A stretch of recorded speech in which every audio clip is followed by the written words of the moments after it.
आणि यानंतर आता आपण पाहणार आहोत गेले काही दिवस ज्या घडामोडी घडत आहेत त्यावरून असंच दिसतंय की सध्या दहशतवाद्यांच्या टार्गेटवर मुंबई आहे। या विषयीच्याच पाहूया टॉप 9 न्यूज।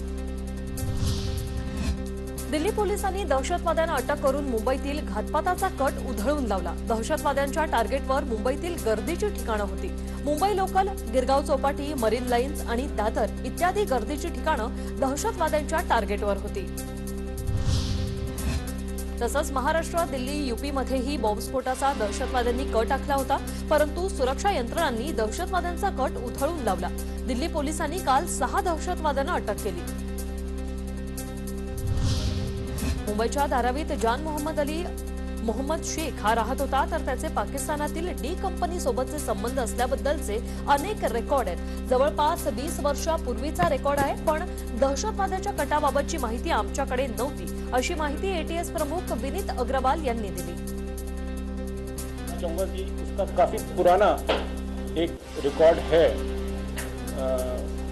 पाकिस्तान में डी कंपनी के साथ उसके संबंध होने का लगभग 20 साल पुराना रिकॉर्ड है। एकही दहशतवादी मुंबईत आला नाही, त्यांचा कुणी साथीदारही आला नाही। महाराष्ट्रात कोणतेही स्फोटक सापडले नाही, असं स्पष्टीकरण एटीएस प्रमुख विनीत अग्रवाल यांनी दिले।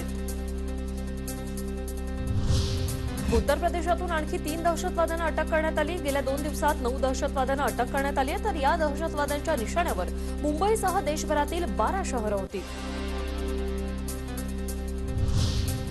दहशतवाद प्रकरणाची मुख्यमंत्री उद्धव ठाकरे यांनी गृहमंत्री दिलीप वळसे पाटील यांच्याकडून माहिती घेतली। तसंच या प्रकरणी त्यांनी मुख्यमंत्र्यांनी, गृहमंत्री, मुंबई पोलीस आयुक्त आणि एटीएस प्रमुखांशी चर्चाही केली। कायदा सुव्यवस्थेवर प्रश्न उपस्थित करणं चुकीचं आहे। पोलिसांनी कोणत्याही गोष्टीसाठी अडकवून ठेवलेलं नाही, असं प्रत्युत्तर राज्याचे गृहमंत्री दिलीप वळसे पाटील यांनी दिलंय। करण्यापेक्षा किंवा बाकीच्या काही गोष्टी करण्यापेक्षा सरकारला पोलिसांना सहकार्य करण्याची भूमिका घेतली पाहिजे आणि पोलिसांना पूर्ण स्वातंत्र्य आहे। त्यांना अजिबात दुसऱ्या कुठल्याही गोष्टीसाठी अडकून ठेवलेलं नाही। देशाच्या विविध भागांमध्ये आणि विशेषतः मुंबईत दहशतवादी सापडणं ही धोक्याची घंटा आहे, अशी प्रतिक्रिया विरोधी पक्षनेते देवेंद्र फडणवीस यांनी दिली। तसंच लपून बसलेल्या दहशतवाद्यांना शोधून काढणं खूप गरजेचं आहे, असंही फडणवीसांनी म्हटलंय। मुझे लगता है कि इसमें बहुत ज्यादा ध्यान देने की आवश्यकता है और ऐसे जो लोग घुसे हुए हैं, आतंकवादी बनकर कहीं कहीं बैठे हुए हैं, ऐसे लोगों को ढूंढना बहुत जरूरी है। दहशतवाद्यांच्या मुद्द्यावरून भाजप नेते आशिष शेलारांनी महाविकास आघाडी सरकारवर हल्लाबोल केला। दहशतवादी मुंबईत वास्तव्य करून दहशतवादी कट करत असताना राज्याचं एटीएस झोपलं होतं का, असा सवाल आशिष शेलारांनी उपस्थित केलाय। अशा पद्धतीच्या दहशतवाद्यांचा निवास कटकारस्थान चालू होतं। दिल्लीवरनं येऊन विशेष पथकाने त्यांना अटक केलं। मग राज्यातलं एटीएस काय झोपलं होतं का? आता पाहूया राजकीय वर्तुळातील टॉप 9 न्यूज। ओबीसी राजकीय आरक्षणासाठी राज्य सरकार अध्यादेश काढणार असल्याची माहिती मंत्री छगन भुजबळ यांनी दिली। तसंच राज्य मंत्रिमंडळाने या प्रस्तावाला मंजुरी दिल्याचंही भुजबळ यांनी म्हटलंय। इतर राज्यांनी जसे अध्यादेश काढलेले आहेत त्याच धर्तीवर अध्यादेश काढायचं ठरलेलं आहे आणि त्याच्यामध्ये आपण हे कबूल करतो आहोत की 50%च्या वरती आम्ही कुठल्याही परिस्थितीमध्ये हे आरक्षण देणार नाही आणि निवडणूक घेणार नाही। विरोधी पक्षनेते देवेंद्र फडणवीस यांनी राज्य सरकारच्या ओबीसी आरक्षणावर अध्यादेश काढण्याच्या निर्णयाचं स्वागत केलं। सरकारने हा निर्णय उशिरा घेतला असला तर तो योग्य निर्णय, मात्र सरकारने हा निर्णय आधीच काढायला हवा होता, असंही फडणवीस म्हणाले। सरकारने हे आधीच करायला पाहिजे होतं। 13/12/2019ला ज्यावेळी पहिल्यांदा सुप्रीम कोर्टाने सांगितलं त्यावेळेस जर आपण हा निर्णय केला असता तर ओबीसी आरक्षण गेलंच नसतं। पण ठीक आहे, उशिरा सुचलेलं शहाणपण म्हणूया, पण हरकत नाही, देर आहे दुरुस्त आहे। ओबीसी आरक्षणासंदर्भात 2 अध्यादेश काढण्याचा राज्य सरकारचा निर्णय म्हणजे उशिरा सुचलेलं शहाणपण आहे, अशी टीका भाजपचे नेते चंद्रशेखर बावनकुळे यांनी केली। तर यापूर्वीच्या 18 महिन्यात सरकारने कोणताही निर्णय घेतला नाही, असंही बावनकुळेंनी म्हटलंय। या सरकारने 18 महिन्यामध्ये कोणताही ओबीसी समाजाच्या आरक्षणाचा निर्णय घेतला नाही. पण आता 2 अध्यादेश काढणार म्हणजे उशिरा सुचलेलं शहाणपण दिसतं. पण अध्यादेशामध्ये काय नेमकं हे पाहावं लागेल.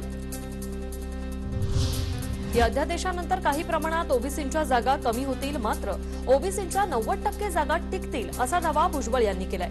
उर्वरित 10% जागांसाठी आम्ही वेगळ्या पर्यायांचा विचार करत असल्याचंही भुजबळ यांनी पत्रकार परिषदेत सांगितलं. राज्यपालांची सही झाल्यावरच वटहुकूम लागू होईल, मात्र 6 जिल्हा परिषदांसाठी वटहुकूम लागू होणार नसल्याचं हरी नरके म्हणाले. याशिवाय निवडणुका पुढे ढकलण्याचा निर्णय राज्य सरकारचा नसल्याचं सुप्रीम कोर्टाने सांगितलंय. मग हा वटहुकूम कशासाठी असा सवालही त्यांनी उपस्थित केलाय.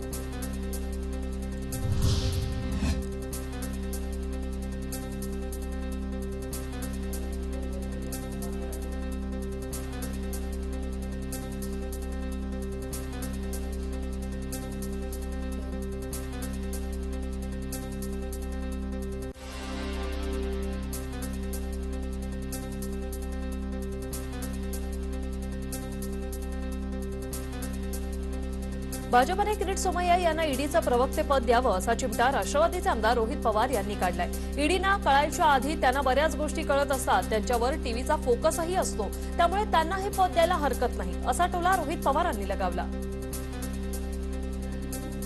किरीट सोमय्यांना कुणीतरी भाजपला एक ऑफिशियल पोस्ट दिली पाहिजे, म्हणजे ईडीचे प्रवक्ते नाही तर असं काहीतरी त्यांनी द्यावं. कारण कसं आहे, ते कदाचित आता जे त्यांचं पद आहे ते फक्त एक प्रतिनिधी म्हणून त्या ठिकाणी काम करतात. राज्यभरात आज ओबीसी आरक्षणाच्या मुद्द्यावरून भाजपने आंदोलन केलं. सरकारकडून ओबीसी समाजाचा विश्वासघात केल्याचा आरोप करत भाजप पदाधिकाऱ्यांनी घोषणाबाजी करत निषेध व्यक्त केला. परतूर तालुक्यातील मराठा तरुणाच्या आत्महत्येनंतर खासदार संभाजीराजेंनी सरकारला आवाहन केलं. रोजगार आणि व्यवसायाच्या संधी उपलब्ध नाहीत, त्या तरुणाने आत्महत्या केली, त्यामुळे सरकारने आता तरी जागं व्हावं असं संभाजीराजेंनी आपल्या फेसबुक पोस्टमध्ये म्हटलंय. सर्वोच्च न्यायालयात कोरोनाच्या काळात ओबीसी आरक्षणाच्या विषयाकडे गांभीर्याने लक्ष दिलं नाही असं म्हणत कॅबिनेट मंत्री सुनील केदार यांनी आपल्याच सरकारला घरचा आहेर दिला. तसंच ओबीसी आरक्षणाच्या प्रश्नावर महाविकास आघाडी सरकारने पुन्हा सर्वोच्च न्यायालयात जावं अशी मागणीही त्यांनी केली. एकंदरीत सगळ्याच्या सगळ्या याचिका या कोरोनाच्या काळामध्ये खारिज झाल्या.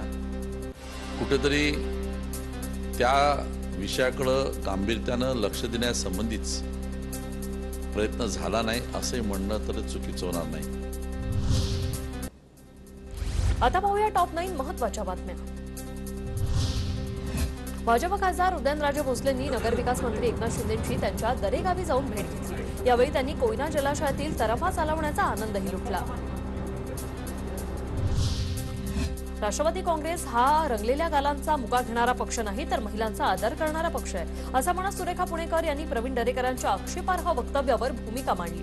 प्रवीण दरेकरांनी माफी मागावी, त्याशिवाय शांत बसणार नाही असा इशाराही त्यांनी दिलाय. रंगलेल्या गालांचा मुका घेणारा पक्ष नाही, महिलांचा आदर करणारा पक्ष आहे. तुम्हाला जर महिलांचा आदर करता येत नाही तर आवेलना तरी करू नका म्हणावं.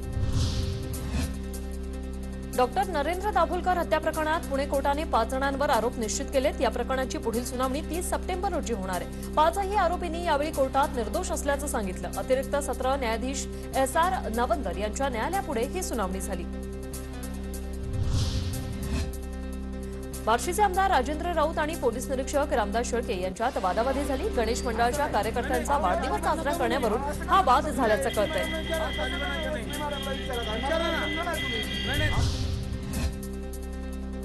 अभिनेता सोनू सूदच्या घरावर आयकर विभागाने छापे मारलेत. आज पहाटे 6 वाजल्यापासून आयकर विभागाचे अधिकारी चौकशी करतायत. भूस्खलन आणि दरड कोसळण्याचा अभ्यास करण्यासाठी राज्य सरकार समिती आता गठीत करतंय. या समितीमध्ये तब्बल 11 तज्ज्ञांचा समावेश असेल. याशिवाय IITचे प्राध्यापक रवी सिन्हा यांचाही या समितीमध्ये समावेश असेल. नाशिक पोलिसांकडून टवाळखोरांची धुलाई करण्यात आलेली आहे. मुंबईतील अमानवीय बलात्काराच्या घटनेनंतर पोलिसांनी आता राज्यभरात अशी कारवाई सुरू केली. पोलिसांकडून दुकानांच्या बाहेर मद्यपान करणाऱ्यांना सुद्धा चोप दिला जातोय. पेट्रोल आणि डिझेल जीएसटीच्या कक्षेत येण्याची शक्यता आहे. त्यामुळे पेट्रोलचे दर 75 रुपये तर डिझेलचे दर हे 68 रुपयांवर येऊ शकतात. त्यामुळे वाहनधारकांना मोठा दिलासा मिळण्याची शक्यता आहे. काँग्रेस नेते राहुल गांधींनी भाजपवर टीकास्त्र डागले. भाजपकडून हिंदू धर्माची दलाली केली जाते, हे सर्व खोटे हिंदू आहेत असा घणाघात राहुल गांधी करतायत. ये किस प्रकार के हिंदू हैं? ये झूठे हिंदू हैं. ये हिंदू धर्म का प्रयोग करते हैं, ये धर्म की दलाली करते हैं, मगर ये हिंदू नहीं है.